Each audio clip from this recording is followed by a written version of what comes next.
아이고, 네. 어, 네, 조금 지체됐습니다. 나중에 익숙해지겠죠. 음, 시세에 바뀌어서, 죄송합니다. 자, 아, 오늘 말씀은 이제 말씀드린 대로, 이제 새해 시작되면서 우리가 요한복음으로부터 출발했죠. 그래서 요한복음을 지금 세 번 하고, 우리가 마가복음 그동안 많이 했는데, 제가 이제 은퇴를 앞두고 있기 때문에, 복음서를 조금 더 두루 하면서 하기 위해서 이제 마태복음을 한 두 번 정도 하고 이제 누가복음 하면서 다시 이제 마가로 아마 들어갈 것 같습니다. 오늘 말씀은 주여 주여 하는 거짓 예언자들에게서 떠나라 하는 이제 말씀인데 이 마가복음을 하면서 지금 오늘 우리 시대에 중요한 것은 이 마태복음에 지금 이 주여 주여 21절에 나더러 주여 주여 하는 자마다 다 천국에 들어갈 것이 아니요 다만 하늘에 계신 내 아버지의 뜻대로 행하는 자라야 들어가리라. 주여 주여라는 말이 오늘도 그렇지만 굉장히 신앙이 많은 사람들이 주로 하는 거잖아요. 언제든지 모든 일을 주여 주여. 당대에도 있었던 것 같아요. 굉장히 신앙이 겉포장은 신앙이 많은 것처럼 주여 주여 하면서 이렇게 굉장히 신앙이 많은 것처럼 하는데 이런 사람들이 거짓 예언자라는 거예요. 그리고 그 거짓 예언자들이 지금 마태 공동체에 침투를 했어요. 그래서 이 오늘 우리가 보면 7장이 그 주여 주여 하는 그 가짜 예언자들에 대한 경고와 그들을 어떻게 분별할 것인가 하는 말입니다. 근데 이제 21절에 보면은 여기 보면 좁은 문으로 들어가라 이제 그런 얘기 있죠. 그다음에 그 물이 나고 풍파가 일면은 그 거짓으로 지은 집들은 다 무너질 것이다. 그다음에 이제 여기 말한 양의 탈을 쓴 이리떼들 이런 게 거짓 예언자들이거든요. 근데 그 거짓 예언자도 능력이 있다라는 거예요. 22절에 보면 그날에 많은 사람이 나더러 이르되 주여 주여 우리가 주의 이름으로 선지자 노릇하며 주의 이름으로 귀신을 쫓아내며 주의 이름으로 많은 권능을 행하지 아니하였나이까. 상당히 주여 주여 하면서 능력이 있어 보여요. 예를 들면은 선지자 노릇을 하고 귀신을 쫓아내고 권능을 했다는 거죠.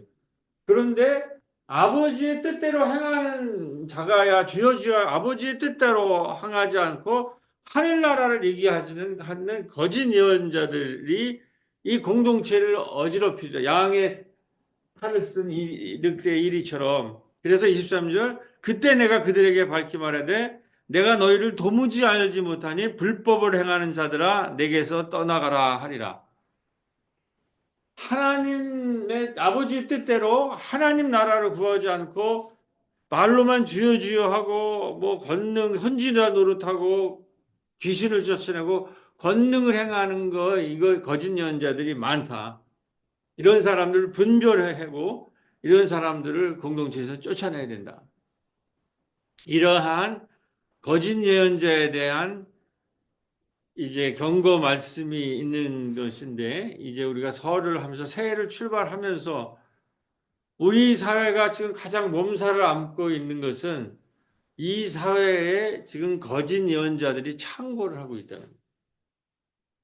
그래서 이 거짓 예언자들을 우리가 분별하면서 누가 거짓 예언자들, 그 거짓 예언자들이 어떻게 공동체에서 행동을 하고, 그리고 어떤 문제를 일으키고, 이런 거를 청산하면서 이제 2025년 새해가 이제 출발해야 되겠다 하는 말씀으로 말씀을 준비해 봤습니다. 자, 늘 이제 성서는 제가 옛날에 그 청년기 때 청년들 저그 대성리에서 수련을 많이 했잖아요. 기독교 연합회 수련을 하는데 그때 유명한 그 강사들이 이제 연대 김창국 교수, 김동길 교수, 나중에 김동길 교수는 이상하게 변했지만 이런 분들이 청년들한테 많이 강의를 했는데 그때 그 우리를 가르쳐 주신 강사론 목사님도 하는 얘기가 성서는 늘 시대의 빛에 비추어서 읽어야 된다. 그래서 이제 바르트 같은 신학자는 한 손의 성경, 한 손의 신문이라는 거예요. 이게 2000년 정도 전에 얘기를 나왔기 때문에 이거를 오늘의 시대에 번역을 해야 된다는 거예요. 그래서 시대 읽기를 하고 그리고 다시 본문으로 들어가겠습니다. 우리가 다 알듯이 우리가 12월 3일에 계엄이 터졌잖아요. 수많은 우여곡절 끝에 내란 수계가 구속이 되었어요. 근데 이걸로 우리는 끝날 줄 알고 한숨을 쉬었는데 그 다음날 법원을 사람들이 청년들이랑 이 지지자들이 내란 수계 지지자들이 들어가서 폭력을 행사하고 7층에 올라오는 그 담당 판사, 여성 판사를 잡아서 테러 같은 걸 하려고 거기까지 올라가서 막 문을 부시는 이거를 온 국민이 다 보게 된 거예요. 근데 여기서 중요한 것은 이 감히 어떤 뭐 강원에서 시위도 하고 자기 의사 표현도 하지만 법을 다루는 거기를 가서 법을 판단하는 사람을 테러를 하고 법원을 부신다라고 하는 거는 일반인이 할 수 있는 것이 아니에요. 그리고 이렇게 폭력을 대낮에 헌법이나 대한민국 법에 대해서 폭력을 할 수 있는 거는 그 뒤에 무언가 보호막이 있는 거를 믿는 구석이 있어서 그 사람들이 행동한 거를 하는 거예요. 근데 그때 이제 나오는 건 저는 이제 설교를 하는 설교자로 보니까 야 이제 이 많은 사람들이 이제 뭐 우리가 광화문에서 뭐 지지자 편이랑 또 반대자 편들이 시위를 하고 의사 표현을 하는데 제가 늘 말씀드렸죠. 한국에는 평화시의 전통이 있단 말이에요. 한 번도 거기서 폭력을 행사한 적이 없어요. 근데 이 내란 수계를 붙잡았다니까 폭력 사태가 발생하고 그 장면이 보통이 아니에요. 실층에 있는 법관까지 테러를 할 그런 걸로 하고 뭐 불을 지르려고 하는 거. 그런데 그것이 누가 감히 그렇게 했는가 봤더니 전도사라고 그래요, 이 사람이. 정광훈 목사. 이 사람이 그 법관 문을 부시고 들어간 사람이. 그리고 구구 성향의 개신교 활동한 극우 성향의 개신교 활동한 2026년생들이 뭐 투블럭이라고 그래가지고 전도사나 2030 2대 남의 그 기독인이 여기 주력군이다.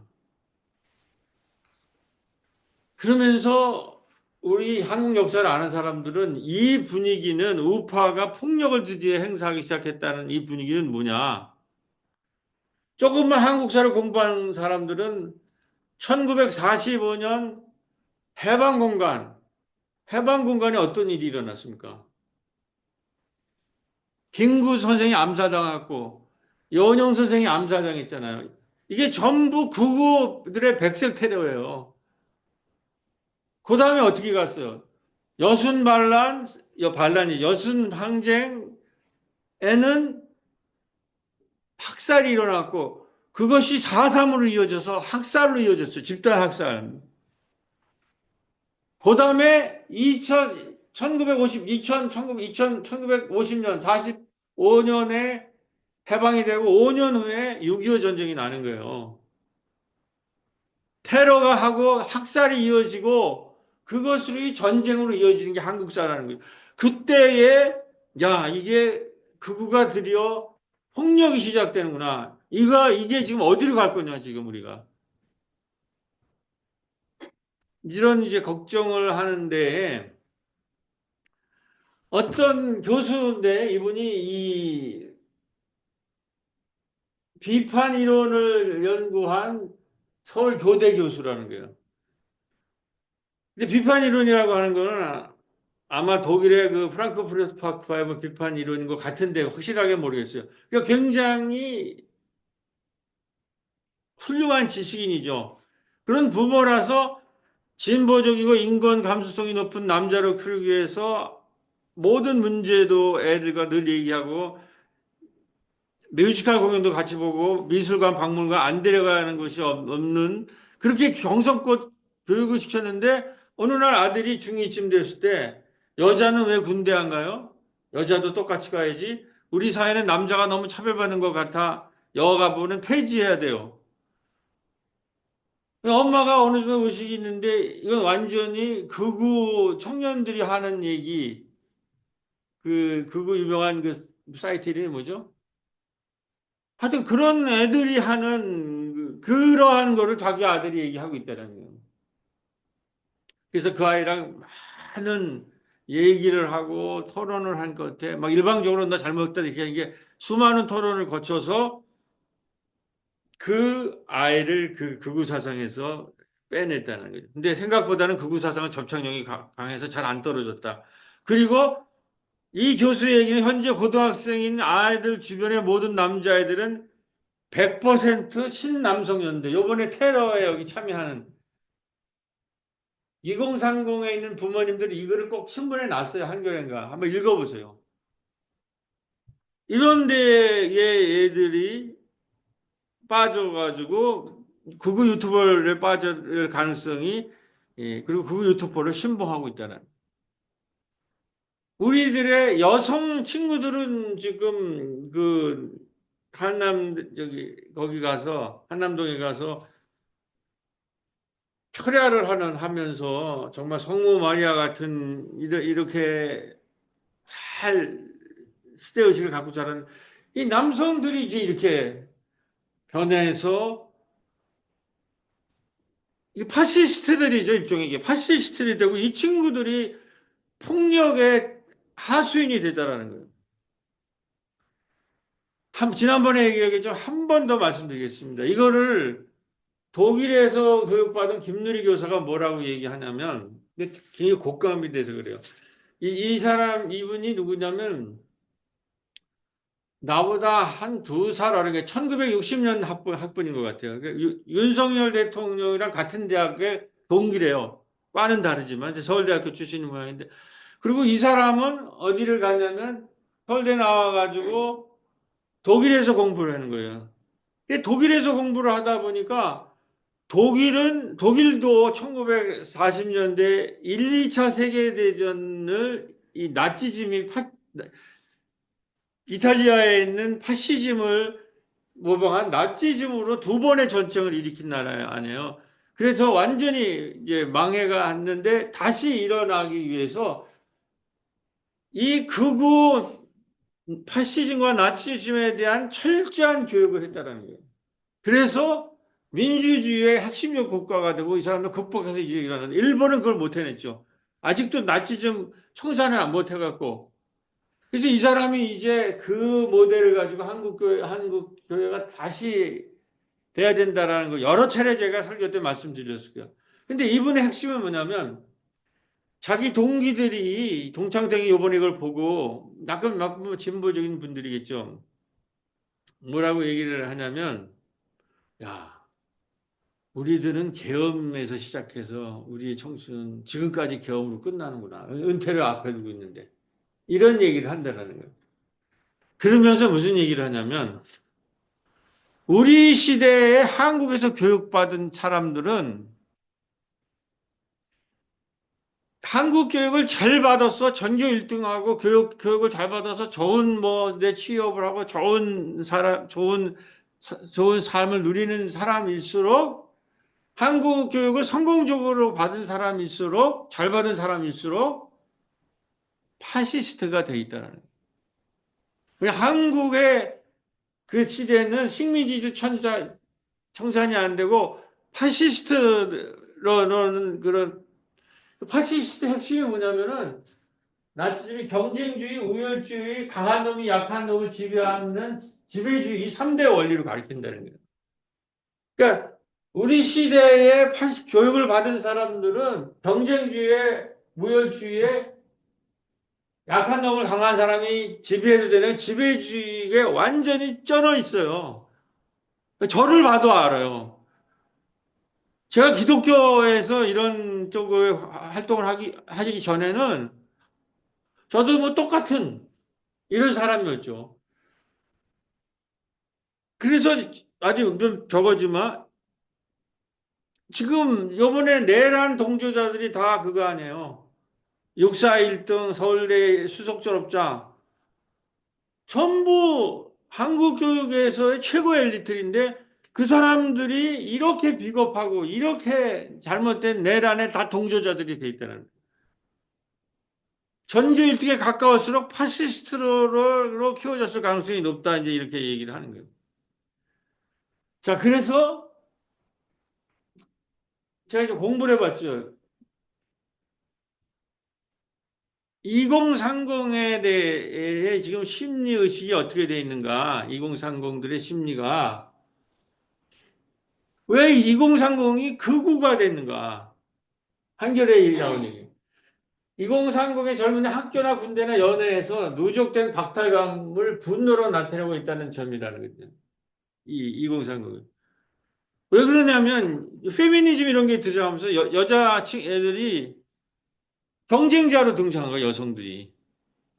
여성들도 똑똑해지고.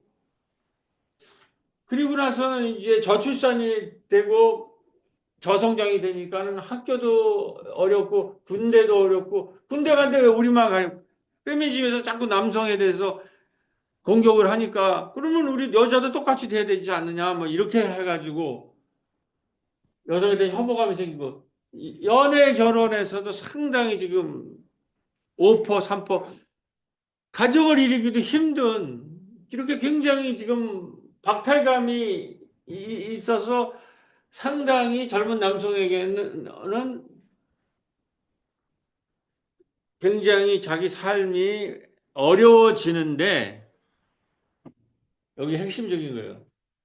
자기가 이거를 그러면 돌파해 나가야 되잖아요. 새로운 시대가 와서 옛날같이 성장 시대도 아니고 페미니즘이 등장해서 가부장 시대도 아니고 경쟁도 많고 살기도 힘들고 그러니까 각자 도생으로 직장도 없고 연애 결혼도 하기 힘들고 이랬을 때 이 사람들이 받은 교육은 뭐냐? 여기서 돌파를 해야 되는데 근데 이 사람들이 알고 있는 것은 경쟁주의, 우열주의, 강한 놈이 약한 놈을 지배하는 지배주의라는 이러한 논리뿐이 알고 있지 못하다라는 거예요. 지금 이 젊은 애들이 이렇게 어려운 거는 이렇게 되면 내 혼자서 경쟁해가지고 혼자서 잘나서 이걸 돌파할 수 없구나.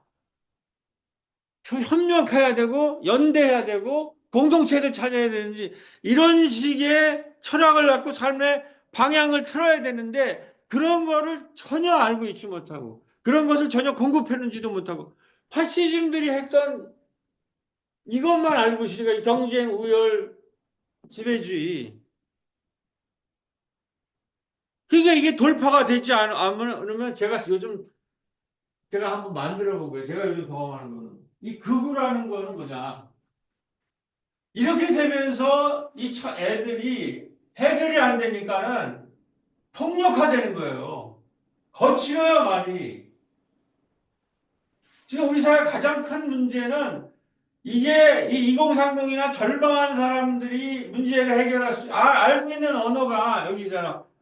개인의 고통을 공동의 문제로 분리하여 구조적 해결을 연대 언어가 필요한데 이런 거를 알지도 못하고 배워본 적도 없고 가르쳐 주는 사람도 없는 거예요. 그러니까는 거기서 이거를 돌파하는 유일한 언어는 나치즘의 언어, 파치즘의 폭력을 사용하는 거예요.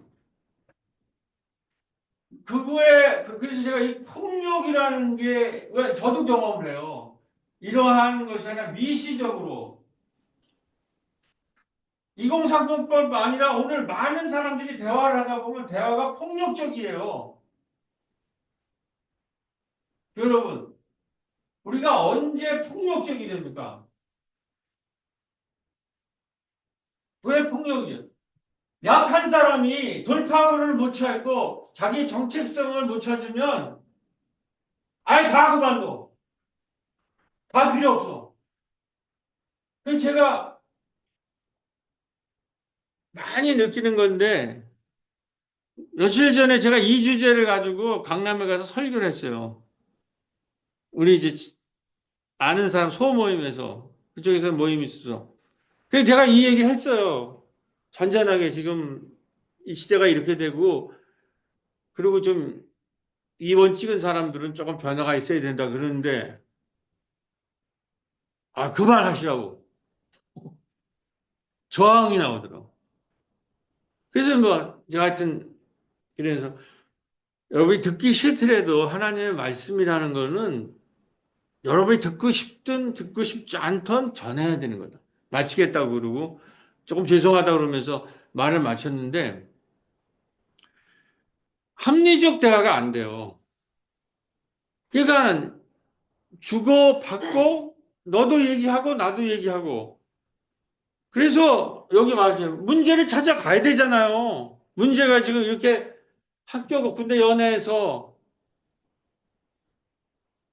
그러면서 자꾸만 그 문제를 통해서 이런 언어, 경쟁주의, 우월주의, 지배주의 이런 게 지금 안 통하니까는 이런 것이 안 통하면 새로운 거로 연대 언어, 공동체 언어, 협력의 언어로 연대 언어, 협력 같이 어떻게 문제를 풀까? 어떻게 협력해야 될까? 어떻게 뭐가 잘못된가? 이걸 어떻게 돌파할까? 이런 식으로 이게 안 되고 주 틀리면 아니 다 그만둬. 아 이거 이제 끝장이야. 그만. 그게 이제 소위 말해서 종말적인 약한 사람들이 파시즘의 언어더라고요. 근데 우리 시대에 교육받은 사람들은 전부 이런 데 중독된 사람이에요. 그거를 독일은 민주교육을 어마어마하게 나치즘에 대해서 공부를 하고 토론을 하고 비판 교육을 한 거예요. 아까 그 여성이 아마 비판 교육을 했대 정말 그걸 한 사람인 것 같아요. 그래서 제가 그 극우의 폭력은 우리 사회 심리를 폭력과 공격에 물들이면서 이 폭력의 언어가 우울과 허물하는 희망이 붕괴된 삶의 황폐화로 오염시키고 있다. 그러니까 이 언어의 폭력이라는 언어와 공격적인 언어의 특징은 하다가 싸움하다가 안 되면 끊어버리고 판을 깨요. 그리고 새로운 언어가 없으니까 연대 언어, 협동의 언어, 공동체 언어가 없으니까 다 그만둬. 다 끝이야. 그러면서 뭐 그 결국은 뭐냐면 허무의 언어예요. 허무. 삶의 목표가 없어요. 그리고 황폐해요. 그 삶이. 방향이 없어요. 방향이. 그럼 뭘 어떻게 같이 할까라는 연대, 소통, 공동의 이걸 기독교가 해야 된다. 이걸. 이 2025년 이걸 해야 된다는 거예요. 그러니까 지금 이 윤석열 대통령은 힘내세요. 2030이 있습니다. 이러고 앉아있다, 이러고. 자꾸 보니 2030.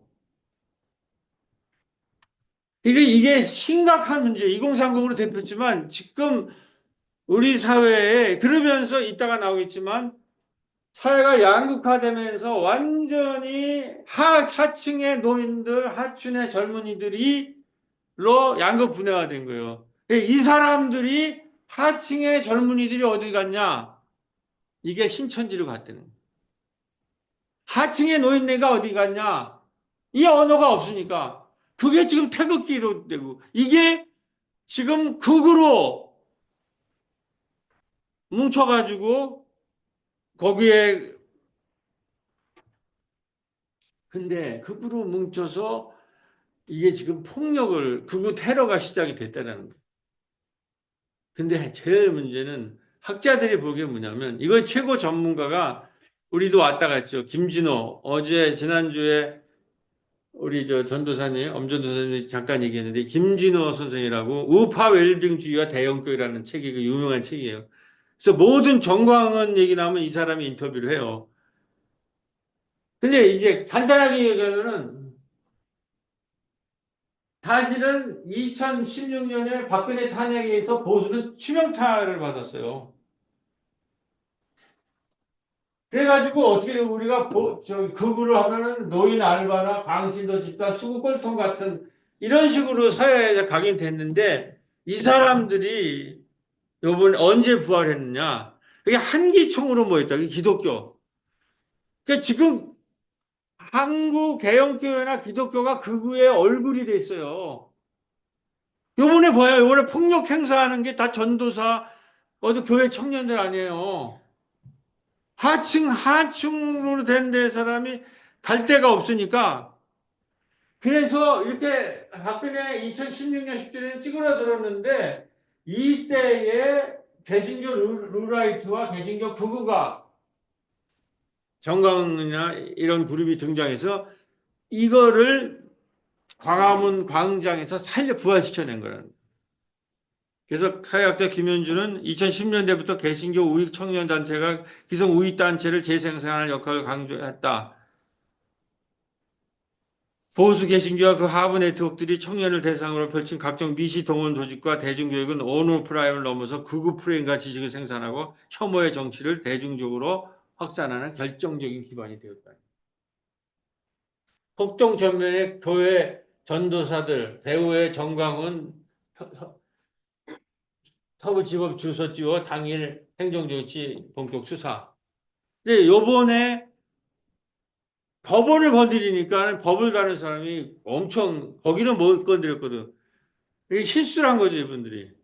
그래서 막 10년, 20년 때리니까 일단 좀 쑥 들어갔고 내부가 분열이 돼서 지금 내부가 광화문 파는 정광훈이고 대형교회 아주 저기 세계교회라는 그 교회의 무슨 목사라는 그룹이 여의도 파로 두 그룹으로 그 다음에 유튜버 그룹 이 세 그룹이 싸우고 있다는 거예요. 자 이제 본문으로 들어가겠습니다.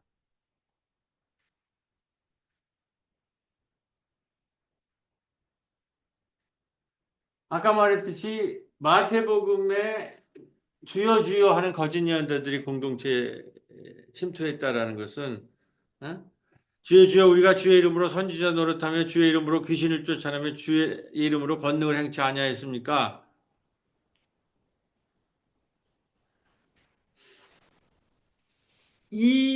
지금 여기 대형교회랑 관련돼서 이 극우의 뿌리가 대형교회와 웰빙 보수 이 책들 한번 좀 읽어보세요. 시간이 되면. 이게 좀 우리가 공부를 조금 해야 돼. 사실 내가 보기에. 이게 지금 한국의 앞으로의 문제고 여기에 교회가 깊이 관련돼 있고요. 근데 이 거짓 예언자라는 것은 누구냐? 이게 웰빙만 얘기하는 거예요. 웰빙. 이게 지금 이 한국 교회가 어디서 망하냐면 강남의 이 대형 교회들이 어떻게 생각하냐면 웰빙만 얘기해요. 거기 이제 부자들이 모이니까 부자들한테 맞는 성서 얘기가 아니라 부자들한테 맞는 메시지들. 너희들 더 행복하게, 더 편안하게, 더 웰빙, 더 아주 더 축복도 많이 받고 아무 불편함 없이 잘 그렇게 디자인해서 해주는데 강남에서 대형교회가 생각하는 모든 작은 교회들이나 이런 게 전부 웰빙 그걸 번영주의신학이에요. 거기는 다 쏠렸어요. 그러니까는 지금 사회에서 양극화돼 가지고 밀려난 하층 노인들 젊은이들을 아무도 보호해 주지 않는 거예요. 돌보지도 않고 그 사람들을 위한 메시지는 아무도 전하지 않는 거예요.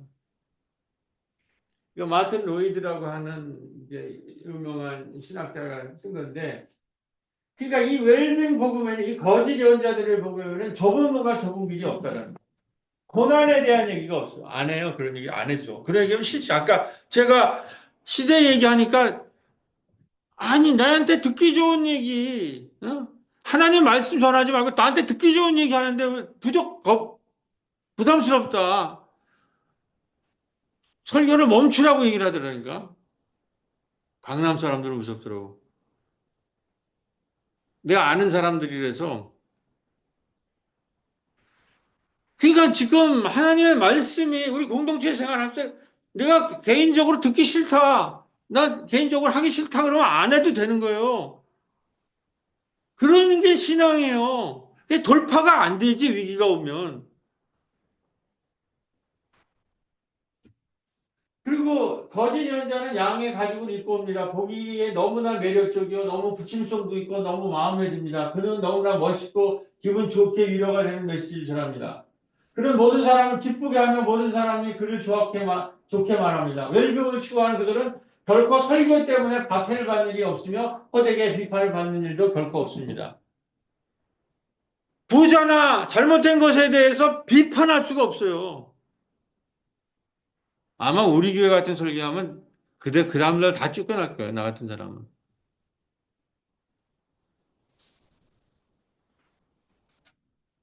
그에는 좁은 문이 없으며 그의 메시지는 좁은 길이 없으며 십자가는 거치는 것이 없습니다. 좁은 길, 좁은 문. 그러니까 이러한 고난도 얘기하고 좁은 길도 얘기하고 십자가도 얘기하고 이거를 주의 길을 따르다가 고난도 당하고 그게 이 성서에 나와 있는 얘기잖아요. 그 얘기를 목사도 할 수 없다니까 지금 한국 교회에서는 목사가 얘기하기 싫어해요. 자기들끼리 모여서 수근수근 거려요.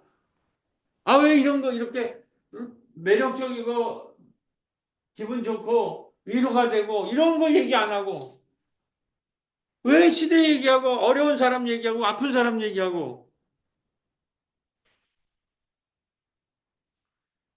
이게 지금 문제가 됐는데 이 사람이 이 대통령 취임식에 성공의 여성 사제인데 주교예요. 한국 교회 대형 교회 목사들이 지금 윤석열 때 태극기도 하고 이 사람 다 대형 교회 목사들 이 축도하는 거예요 이게. 이 메시지랑 이걸 한번 잠깐 비교하면서 이제 마무리하겠습니다. 지난 대선 후보 시절 무속과 불터먹은 윤석열에게 뜨겁게 안수기도 하던 목사들이 누구인지 우리는 다 보았다. 윤석열의 내란과 법원 난동을 보고도 판단을 유보하고 기도하지 않는 목사들의 비극함도 우리는 보았다. 사실 정강훈보다 더 나쁜 사람들이 이들이다. 감히 말한다. 성경도 하나님도 못 들은 자들이라고 날씨는 보면서 시대의 징조를 파악하지 못하는 아니 안 하는 자들이다. 저들의 말하는 복음의 내용은 텅 비어있고 그래서 도모 반복이며 그렇게 강조하는 기도는 책임 회피용이며 매일 드리는 기도는 기도가 아니라 기복이라는 걸 이제 지각에 있는 모든 기독교인과 비기독교인이 알게 되었다. 제가 아니라 허혁이라고 하는 대전신학교 교수인데 쫓겨났어요, 이 사람도. 그러니까 이런 뭔가 성서 얘기를 그대로 하면 쫓겨난데 이게 옛날에도 그래 예언자 얘기 하나도 안 들었어요. 제가 얘기 구역에. 이게 성서 정경으로 돼 있지만 당시 사람들은 안 들어요, 그 얘기. 제가 얘기했잖아요. 얘기를 하는데 싫다는 거예요. 이런 거 책임이 있어서 그런 거 해야 된다 하면 자기는 안 한다는 거예요. 그럼 어떻게 하겠는 말? 싫다는데. 하나님의 말을 이거 보고 나는 안 하겠고 싫다라는 거예요.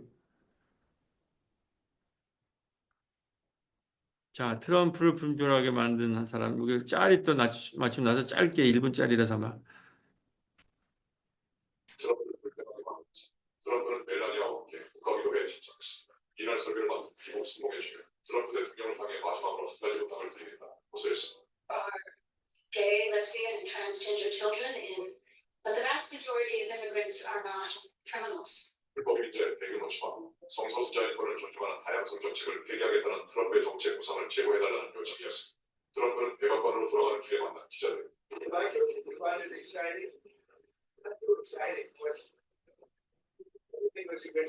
하며 불편한 시기를 드러내 트럼프의 강력한 지지자 일론 머스크는 진보적 정신 바이러스에 심하게 걸렸다며 그녀를 비판하는 글을 올렸다. 트럼프를 불편하게 만들었습니다.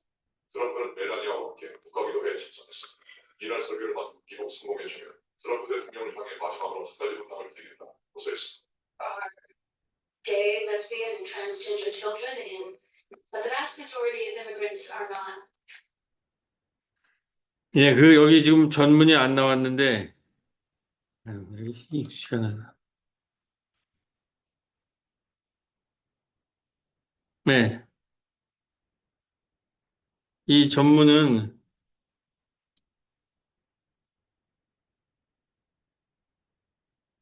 이게 이렇게 해야 설교라고 생각합니다, 저는.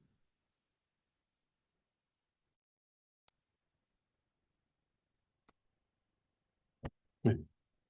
마지막으로 간청 드립니다. 대통령님, 주님의 이름으로 우리나라의 두려움을 떠는 이들에게 자비를 베풀어 주십시오. 민주당과 공화당 무소속 가정에는 게이, 레즈비언, 트랜스젠더 자녀가 있고 일부는 목숨을 잃을까 무서워합니다.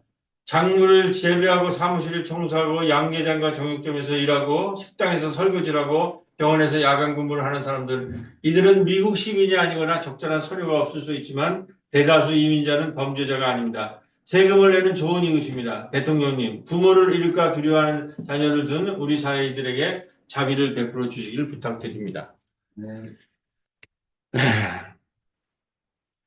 이제 결론입니다. 핵심은 뭐냐면 지금 삶에 좌절된 하급 노인과 청년들이 바로 극우의 포로가 되어 있는 거예요. 이게 지금 우리 사회의 핵심 문제입니다. 이들이 지금 폭력화되고 있어요, 일부가. 그런데 우리 교회는 풍요와 웰빙과 개인주의 담론에 개인 얘기만, 우리 가정, 웰빙, 거기 편하고 듣기 좋은데, 나도 피곤하다, 회사 나가서. 거기서 듣기 좋고 편안하게 하는 것만 얘기해달라. 그래서 좌절한 사람이, 젊은이는 신천지를 갖고 노인들은 정광훈 아스팔트 집회 가는. 복음이 뭐냐는 거예요, 복음은.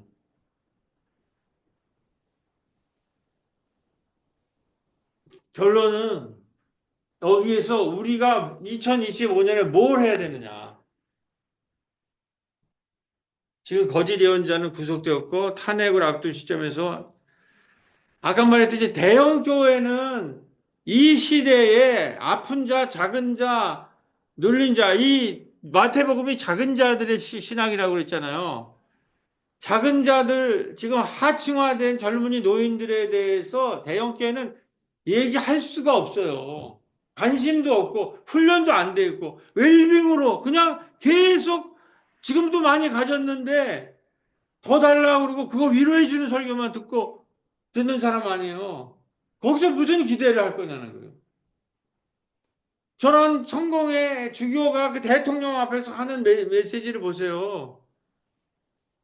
저 사람도 우리가 우리 사회에서 누구를 위해서 복음이 있고 누구를 위해서 대통령이 있는가 그런 얘기를 그래도 들었고 그런 걸 실천하는 것이 규모는 작지만 그 사람들이 이제 나설 때라는 거예요. 삶의 위기 속에서 좌절하고 분노한 돌봄의 경계선 밖에 변방의 교회 밖 떠돌이 자살자 과로사 위기에 있는 최말된 플래톤 노동자들의 이 사람들의 새로운 대안과 방향을 작은 교회와 마을 교회가 이제 제시할 때가 됐다는. 저는 구체적 플랜을 제시했어요. 이게 저와 우리 작은 교회들이 지금 2000년 할 얘기예요. 필천신대랑 갈릴리 신학교 두 군데가 모여서 돌봄교회 돌봄마을 이제 이거 해야 된다. 하층에 있는 거를 교회가 돌보지 않고서는 오파가 다 돼가지고 그 사람들이 지금 폭도가 돼가지고 거기 아무도 모르는 청년에 가담해갖고 지금 10년을 살게 됐잖아요. 이 문제를 해결하지 않으면 돌보지 않으면 사회가 붕괴된다는 거예요. 그래서 우리가 하는 건 작은 마을 교회 운동을 사회를 동의하는 읍면동 단위의 작은 교회 연대 기초에 마을 목회자, 홍신도, 마을 주민, 은퇴자들 중심으로 하는 마을의 돌봄 교육과 훈련의 기관과 제도를 마련하고 실천하는 꿈을 가지기로 했다. 중요한 거는 이제는 마을 사람들을 돌봄의 일꾼으로 세우겠다라는 거예요. 나중에 여러 차례 얘기하겠지만 그래서 이 플랜이 나온 거예요. 목회 방향, 새로운 방향을 하고 여기에 5개, 10개 정도 우리 약대동 같은 것을 5개 정도를 만든다. 그리고 훈련센터를 만든다. 그거를 할 수 있는 의로운 중대형 교회들이 참여를 한다.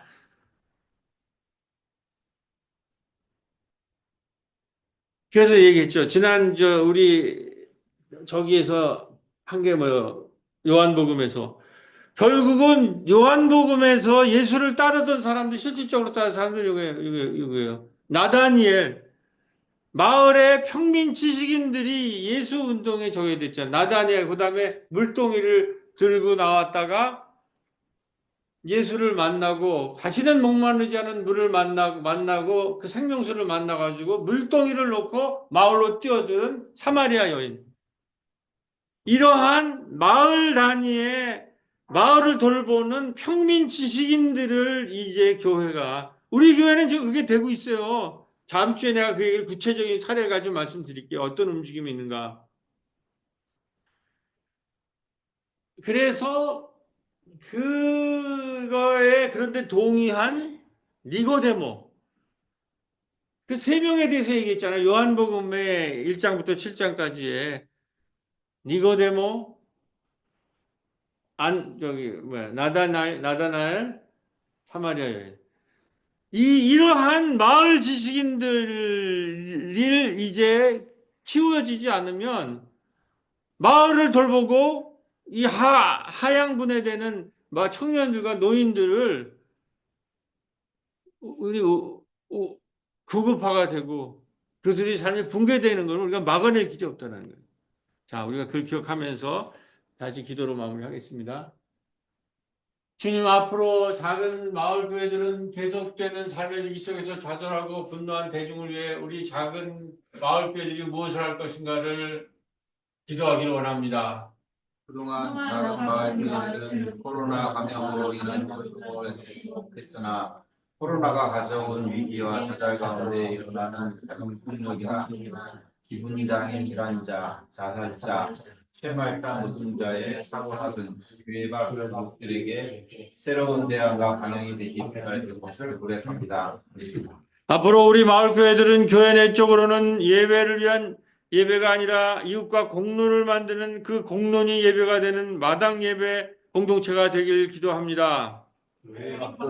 운명동 단위 계속되는 삶의 위기 속에서 좌절하고 분노하여 부부화되어 신천지로 흡수되고 아스팔트 태극기 부대화되는 마을 주민들과 서주인 대중을 돌보고 마을의 평민 지식인으로 키워내는 돌봄 마을과 돌봄 교회 사역을 감당하기를 원하오니 주여 우리와 함께 하소서. 아멘. 응답의 찬송은 549장입니다. 매주